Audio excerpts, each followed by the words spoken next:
Владење на домашното и на меѓународното право, почитување на уставот и на законите се постулатите врз кои изготвува новиот предлог закон за јавно обвинителство, соопшти денеска лидерот на ВМРО ДПМН Христијан Мицкоски. Првиот човек на ВМРО ДПМН истакна дека не се согласува со тоа што во точките на новото законско решение за јавно обвинителство е предвидено човечките ресурси од СЈО да бидат префрлени во ново формираното обвинителство за организиран криминал и висока корупција, бидејќи со тоа се крши сегашниот постоечки закон, каде јасно е определено дека по завршувањето на работата на СЈО, обвинителите треба да се вратат во своите матични обвинителства, вели Мицковски. Токму тоа и го бара опозицијата, истакнувајќи дека бараат детална истрага за случајот Рекет, па потоа доколку обвинителите се невини, да аплицираат за работа во државното јавно обвинителство. Мицковски вели дека со предлог законот на СРСМ практично за 2 скалела би се унапредила Катица Јанева. Денеска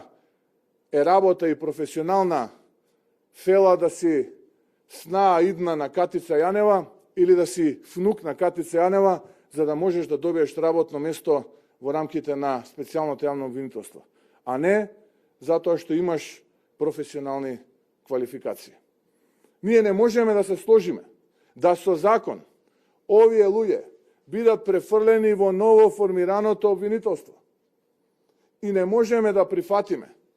дека сите останати квалитетни правници во државата ке немаат рамноправна можност, како овие привилегирани внуци, ќерки, сестри, братучеди, да конкурираат на оглас кој што би го распишало евентуално новото обвинителство. Мицкоски истакна и дека тие не бараат никаква скриена амнестија, како што велат властите, а тоа го докажуваат и со тоа што бараат сите предмети од процесите кои што се започнати на ниво на обвинение до 36.2017 година. Сите тие предмети во фаза во која што се дали е доказна постапка, распит на сведоци, завршни зборови или некоја друга фаза, да ги превземе државниот јавен обвинител и истите да ги прераспредели согласно процесите и советите на експертската јавност, онаму каде што тие дела припаѓаат, вели Мицковски. Да користам оваа прилика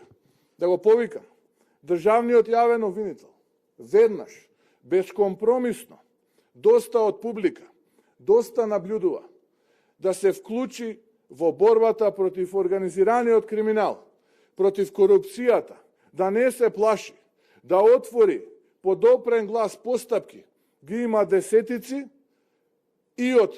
оваа политичка елита и врхушка на власт, но и од сите политички елити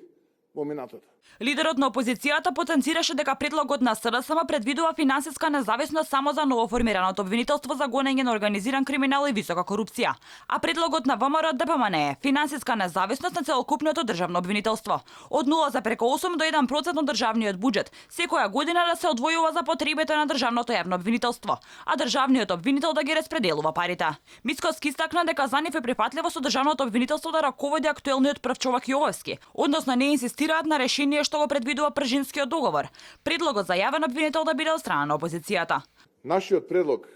за избор на државен јавен обвинител го задржа истото законско решение, за да не бидеме обвинети дека ВМРО ДПМН еве уценува државен јавен обвинител да биде на предлог на опозицијата. Еве целокупната доверба нека биде кај господинот Јовевски, нека се вклучи он во безкомпромисна битка со организираниот криминал и корупција, за да не биде ВМРО ДПМН тој кој што ќе биде обвинуван дека се вклучува или го стопира овој процес. Тој истакна дека постојат клучни разлики меѓу предлогот на владеачката гарнитура, кој според опозицијата е практично атак врз политичките неистомисленици и амнестија на криминалите на врвот на СРСМ и нивниот предлог закон, кој е во склад со стандардите на владењето на правото.